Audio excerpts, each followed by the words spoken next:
Hello, hello. Welcome back, horse guys and gals. It's been a minute. I missed last week again.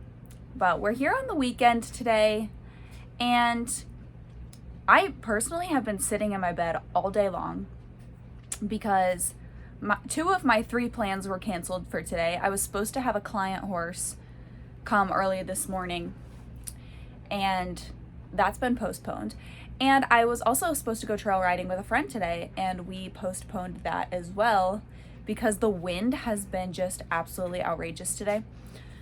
So yeah, it was windy and nasty out this morning when I went outside. I was trying to fix some last minute fence before this client horse got here. And so I went out to do that. And my client texted me and was like, yeah, we can't get our horse to load. It's been an hour and I'm pretty sure it's because of the wind. And I was like, yeah, it's probably because of the wind. So no big deal.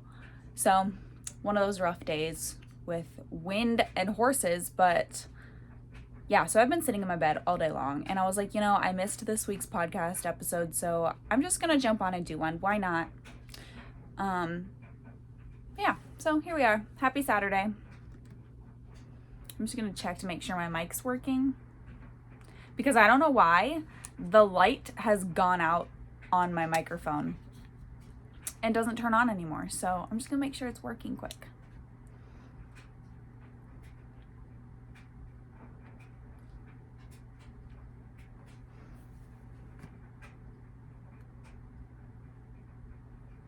Hello, hello, welcome. Okay, it's working. We're good. So today's April Fool's Day.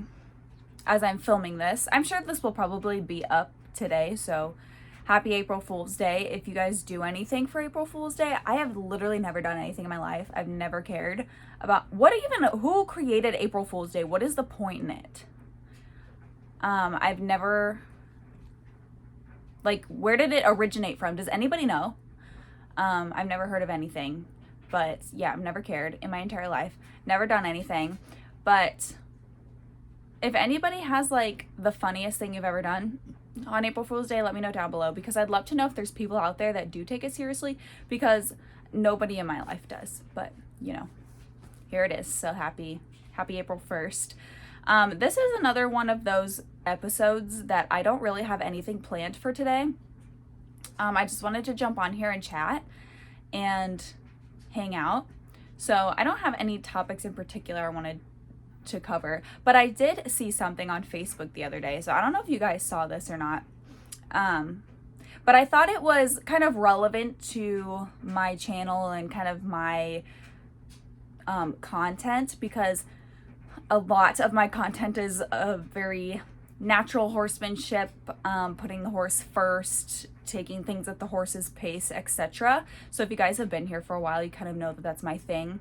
One of my mottos that I go by is at the horse's pace, and that's something that I tell all of my clients when they want to bring a horse. Is I always tell them, I do things at the horse's pace. I'm not going to try to rush your horse and get as much crammed into 30 days as possible. Of course, I want to be as productive as possible, but I'm not going to put that at the expense of your horse to push it as far as I can. So I've always been somebody that, honestly, I go pretty slow, I think. And I know that a lot of people in my real life get things done a lot faster than I do. And that's totally fine. If it's working for them and it's working for their horse, I don't have anything against it. But I try to take maybe a little too extra precaution on how fast I'm pushing the horse and how much I'm doing with them.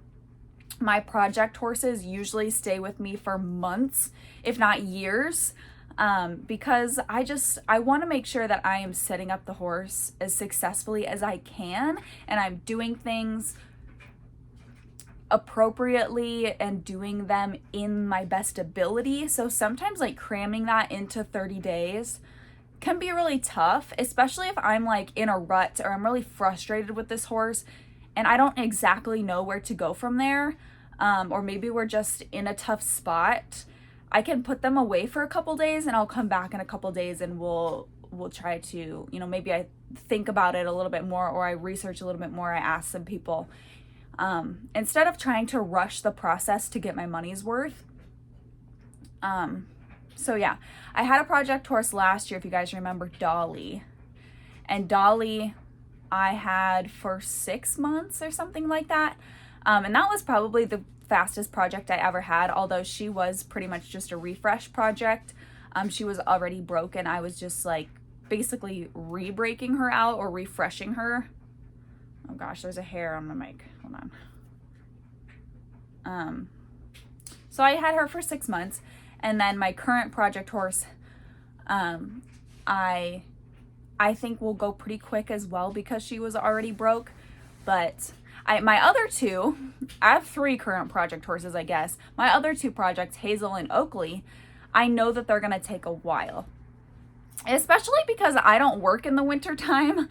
I don't do horses in the winter time, which really sucks. Like, one day when I'm rich and famous, I'll have an indoor setup. But through the winter time, like when it's cold, it's sloppy, it's wet, it's just, I don't want to do it. I don't want to do it. I don't think the horses want to do it. And honestly, it just kind of becomes my season of relaxing a little bit and just taking a load off, because in the summer I am trying to go and get as much done as possible and go to as many events as possible. So anyway, I know Hazel and Oakley are going to take a while. So I have to be patient with myself, and knowing that if I want to give these horses the best breakout experience I can, I need to not be so concerned about how fast I can get it done.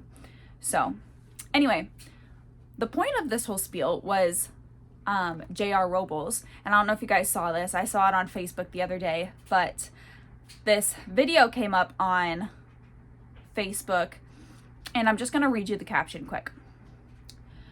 This is one of the most inspiring and heartbreaking posts I've ever made. Today, at the Road to the Horse 2023, competitor J.R. Robles showed what horsemanship truly means. No win, title, belt buckle, or money was more important than his colt today. Not every colt who competes with a trainer in Road to the Horse can be started humanely and responsibly in 3 days. J.R. Robles recognized this and chose to put the well-being of his horse first by stopping his run at the obstacle course on day 3. Winning this competition was his dream, and it was within reach after winning the first 2 rounds, but not at the expense of a 3-year-old who was frightened and starting to shut down. If any competitor doesn't put the horse first, they have no business being in the arena. J.R. earned respect and touched the hearts of thousands of people today who are fortunate enough to witness his skills, compassion, and true love of horses. Congratulations, J.R. Robles, on winning the Jack Brainerd Horsemanship Award. So that was posted by Buttersmooth Equine Massage at the Road to the Horse 2023 competition, which I'm not familiar with, but it sounds like it's one of these, you get a wild colt, and by day 3 or 4 or whatever, you're supposed to be able to ride them through all these obstacles and do all this stuff with them. And these kind of competitions, I'm not necessarily against them, but I do agree with the caption in this that not all these horses can be started humanely and responsibly in 3 days. If I could start horses in 3 days and get them to do all this stuff, I'd be making so much money on flipping horses. But I just don't think that that's the way to do it. I think that puts a lot of stress on the animal, and given these are babies. But basically, this competition, this guy, J.R. Robles, was winning the competition. He won the first 2 days, and I think I saw somewhere that it was like $75,000 on the line for this competition. But in the video, you can see he is doing this trail obstacle course, and he's trying to get his horse to pass like this big sign with a bunch of stuff all around it, and all the decorations and stuff that they do in these trail obstacle courses. And his horse just wouldn't approach it. He was having a fit, backing up. He's trying to get his horse to approach it, and he's just having a really hard time. And he tells the crowd, because I guess they wear a microphone, so he tells the crowd that he's not going to make his horse pass it because his colt is obviously starting to have some mental blockage, get really stressed out, and his horse was starting to shut down. So he literally forfeited the competition out of $75,000 because his horse couldn't handle it. And so that's very respectable. I couldn't imagine being in that position. I don't know if I could do that in that position. Like $75,000, that's more than some people make in a year. That's way more than I make in a year. So like literally 1 3-day competition could give you enough income for the entire year. You wouldn't have to work the entire year. I'm not sure that I would be as calm, cool, and collected as this guy was, but good for him. Very deserving of the award that he won. So I just wanted to chat about that a little bit in case any of you, other of you guys saw that or have more details on it.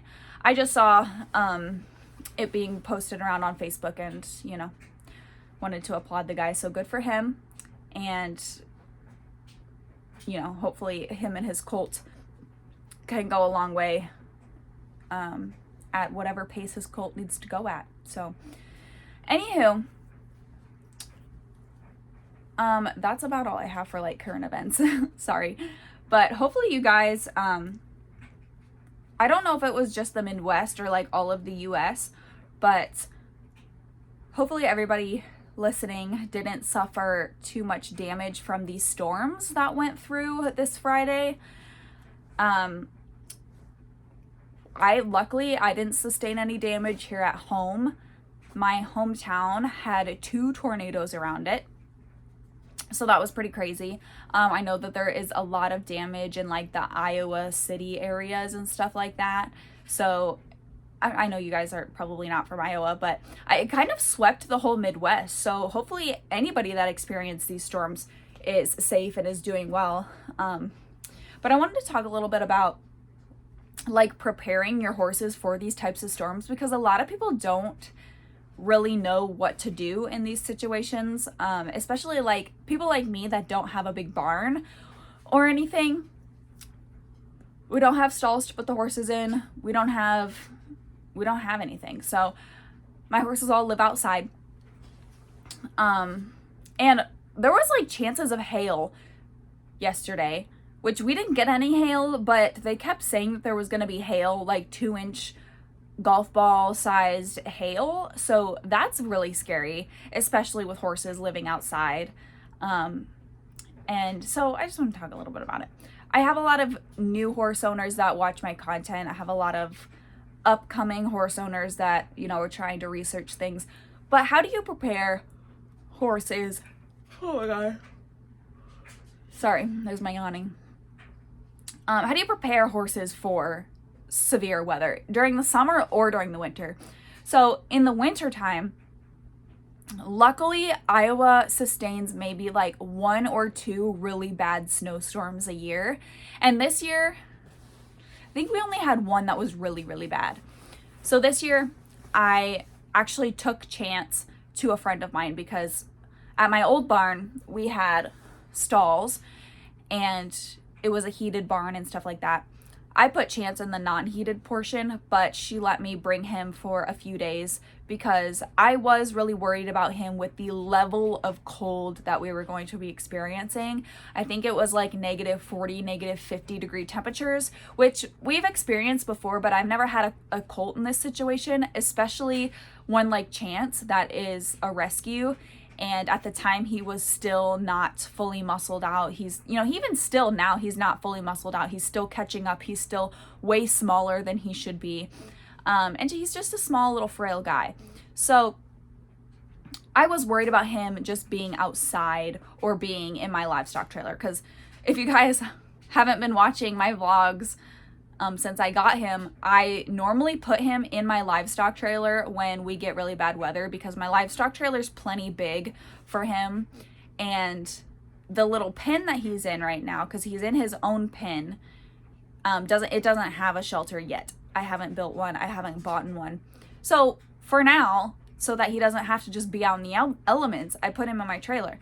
Well, with this bad of a storm, and it wasn't just going to be like wind and stuff like that, it was going to be standing temperatures were well below zero, negative 30, 40, 50. So I was like, I really don't feel comfortable with him just being here. I'd like for him to be in a barn. So somebody let me bring him to her barn. But you can't do that all the time. If you don't have friends with barns, if you don't have a barn or a trailer, etc. So the rest of my horses, I also have 10 other horses on the property, so it's not like I was going to be able to put everybody in a barn. In the winter, I don't blanket. I almost never blanket horses, but for that situation, I did blanket the ones that I could blanket. I had a few of them that went without. Hazel and Oakley obviously went without because they are wild. So they had to go without, but everybody had also round bales. 2 of my horses are in a different lot behind my house where we can't get round bales to, so they did not have one. And you know, it's not preferred. I would have obviously liked for them to have one. So if you have the ability to get round bales or like non-stop forage material to them, that's how horses are going to stay warm, by constantly eating, constantly keeping their gut and their calories moving, and having something moving through their body at all times is what's really going to keep your horses warm. So if you have the option to do that, that's my first recommendation. But with these 2 that we couldn't get a round bale to, I fed them like 5 or 6 times that day. I just went out, gave them a wheelbarrow full of hay, spread it out, gave them a small square bale, whatever, and just gave them multiple small meals throughout the day because I didn't want them to be going hours without food. I knew they were going to stay warm with as much food as possible. So feeding them, making sure they have access to hay, water, shelter, a wind block of some sort. Luckily, I live in the timber, and so we have a lot of wind block, so the wind was not near as bad in here as it was out in the open. But that's about all you can do. Horses are good at taking care of themselves, but preparing for stuff like that. I also had de-icers on all of our tanks, which can be tough. De-icers are really a hit or miss. I've had really good luck with some of them, and some of them are just crap, and they shock your horse's water and your horse can't drink out of them, or they just don't work. I don't know. I get frustrated with de-icer companies because they only have one single job, is to make a de-icer that works, and usually they don't. So yeah. But for the summertime, and like right now, it's not even summer. It's, like I said, April 1st. And we already had tornadic like weather last night. So, oh my goodness. With weather like that, you know, if you have a barn to put your horses in, I guess it really depends how severe the weather's going to be. With weather that's like hurricanes and tornadoes, don't put your horses in a barn. A few years ago, we had a derecho come over across Iowa, which is like not really a hurricane, but it's also not just like a severe storm. It was like the worst severe storm we've ever had, like to the point that it got put in its own category. So it was called the derecho, and it took out complete buildings. It took out people's entire barns. It took out people's houses, and tornadoes everywhere. Just really, really horrible storm. And in that situation, people were putting name tags on their horses. I went to the feed store last night before the storm because I wanted to look at ear tags. Like, you know, those plastic ear tags that people put in their cows' ears? I wanted to look at those because there's several different ways that you can ID your horses, but one of the ways I've seen is people buy those ear tags and they rubber band them into their horse's mane.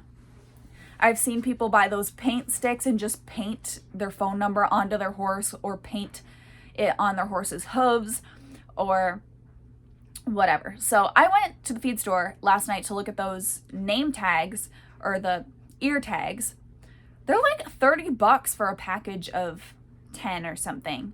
So I was like, excuse me. I wasn't going to pay $30. And, you know, to some people that's no big deal, but homegirl's on a fixed income right now. So I wasn't going to spend $30 per pack. So what I did personally was I went home and I wrote my phone number on almost all of my buckle halters, and I haltered almost everybody that I could halter. So everybody had a halter on with my phone number on it, and that is just in case a fence comes down, a tree comes down on my fence, horses, you know, a tree falls in the paddock, the horses send themselves through the fence or over the fence or whatever. If you have electric fence, if your fencers are plug-in and you lose power, usually horses don't figure out that the fence isn't working right away, but sometimes they will and they'll get out. So it's just a good idea to like ID them just in case your horses don't stick around the general area. I think my horses would, if anybody got out, they wouldn't go too far. They wouldn't go from the other horses or into an unfamiliar area, but you never know. And so it's always just good to have some sort of identification on them. And like I said earlier, if you're getting bad enough wind or bad enough weather that it has the potential to rip buildings apart, don't put your horses in the buildings. Don't put them in stalls. Leave them to have access to the outside. They're going to be safer outside in the wind and the rain than in a barn that could collapse. So I wouldn't put them in a barn. Even if they're expensive show horse, let them have access to the outside. So I actually know some people that live not incredibly far from me, maybe like 45 minutes away from me, that during that derecho storm, I think they weren't home. I think they were like on a trip or on vacation or something, and they were super lucky to have some nearby friends or neighbors that literally went to their house and turned all of their horses outside because they did have some bad damage. And so they were super thankful that somebody was able to put their horses out instead of locking them in the barn where they could be severely hurt or killed.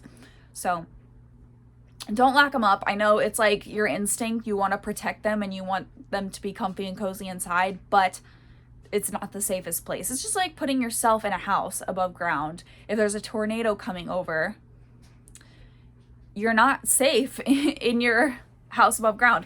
For those of you that watch the vlogs and stuff, you guys know we live in a trailer. So we actually went to town to my brother and sister-in-law's house and took cover there while the storm went over. And so it sucks like being away, like, and not being home with the horses and stuff while all this is happening, but we're not going to stay in the trailer during tornadoes. So I did have to put some horses together. I have like my boarded horses and my project horse separated. I put them all together because the shelter that they have is like one of those gate shelters, like with the frame over top of the gates. And I wasn't positive that thing would hold up. And if that thing were to fly apart or break or anything, you know, the whole thing picks up out of the ground, I wanted them to have like space to run away from it if something were to happen and hopefully not take out any more fence. So I just threw them all together in one pen. And they know each other, so nobody was like gonna get hurt. But yeah, that was the storms last night. So hopefully you guys are safe and my client didn't sustain any damage either, thankfully. So literally, if it wasn't so awfully windy this morning, her horse could have come. But other than just like, we do have some branches and some limbs that are down that I need to go around and pick up. My buckets and stuff are blown all across the yard and down the driveway, so I need to go pick up those. But I even brought my rabbit and my chickens in the house, which, I don't know. I was afraid of my sheds, like, because my feed shed and my tack shed, they're not anchored to the ground or anything. They're just sheds on the ground. And so I was worried if we got bad enough winds, like they could move, or the feed shed is like really tall and skinny. So I was like, if this thing like tips over or something, you know, I just brought my rabbit inside, and then I put my chickens, I have 3 like baby chicks. And so I put them in a little dog carrier and just put them in the house because those sheds were going to go down before the house went down. So yeah, very thankful. I have personally never been through like a tornado. I don't think ever in my life. Like, growing up, the town that I lived in, I don't think ever had like a tornado come through the whole time I lived there. And last night, I don't think the tornado went through town, but there was one on each side of the town. So it was pretty scary. But anyway, that's about all I have for today. Today was kind of another short little episode, but I didn't have a whole lot planned. I think maybe next week I'm going to try to do more Reddit stories. So if you guys have any crazy stories or like situations that you're in, that you need advice or help on, not that I'm qualified, but just like put them down below in the comments or something. Or if you'd like to submit something to talk about, let me know down below.